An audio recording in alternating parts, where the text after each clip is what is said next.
Martin and Pam. This is an example of colorism and them programming us to believe that dark-skinned women are more aggressive. That's the character that they gave her. She's beautiful, but they give her this personality, this ongoing thing that would make her less attractive. So this is that subtle programming that stays with you from childhood to adulthood to where that's how we perceive, and then that's how I feel that's the role that some adopt as a sign of strength. Players Club. Here we have another example of colorism. The way that they like to portray dark skinned women from the 80s to the 90s to the present is either over aggressive, they have an attitude, or she'll be promiscuous, or just outright, or have a propensity for criminality. So here, she's shady. The cousin helps her, and what's she doing? She's sleeping with the cousin behind her back. Players Club. Movies from the 90s. I told you guys that they stereotype the dark skinned black women. We've been seeing it in movies and TV shows for 20 years nonstop. But then, when we get this type of treatment or we dish it out, we act like we don't know why. We've been watching it our whole lives. Lean on me. Who was his biggest detractor? Who was his biggest detractor? If you know, you know. If you're not old enough to remember this movie, then I don't know what to say. But this is another example of, once again, they depict the dark-skinned woman with an attitude. She's not promiscuous, but she's shady, and she would rather side with the white fire chief than to let the black principal lead. This is a tough one because of what's going on, because of what Monique has been doing in real life.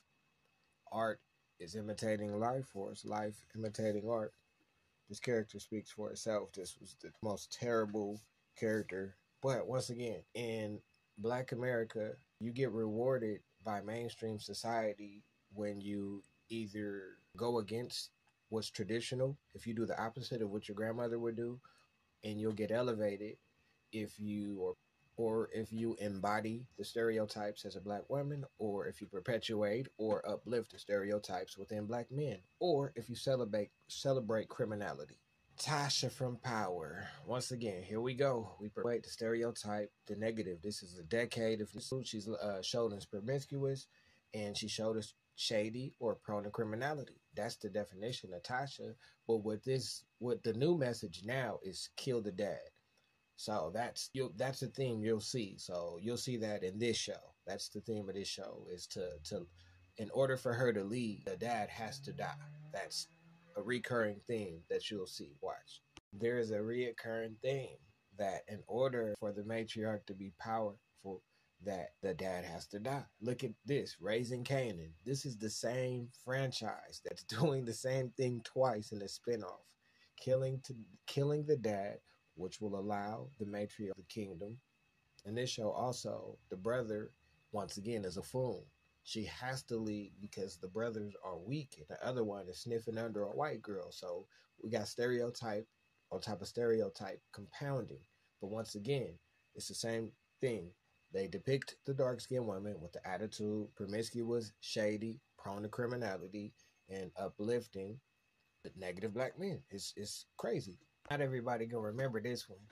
This the sister from How to Be a Player. Dark skinned woman. Once again, she fits the same stereotype that we've been doing for 2, 3, 4, 5 decades now. She has the attitude. She's not prone to promiscuity, but she's being shady. She's trying to go out of her way to expose her brother when she could just let him mind her business. But she feels it's her duty to ruin his life as some type of crusade or warrior. So another example. I told you, now that I've put it in your face, you can no longer ignore the recurrent theme. The way that they depict our dark-skinned, beautiful black ladies is either with an attitude, promiscuous, she's either shady, conspiring, or she is prone to criminality. Either that, or at the very least, she celebrates black male criminality. That's it. That's the only way you can be successful, and you have to perpetuate one of those to be on. You have to either be a buffoon of yourself or talk negative of the opposing gender.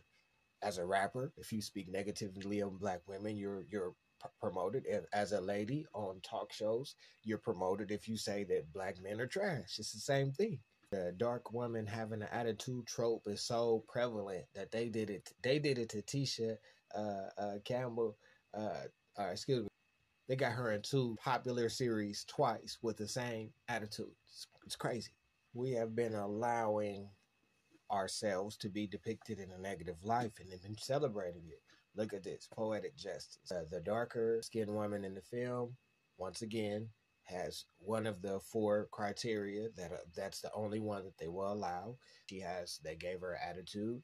She is promiscuous. She's shady. I done showed you almost 3 to 4 decades of them keep perpetuating the same narrative and parameters of how they want to depict darker skinned women. It's not, that's why people look at dark skinned women that way, because we accept that role in the movies, we watch it, we celebrate it, we champion it, and then think that it doesn't carry over into real life. That's why we have to control and preserve our image.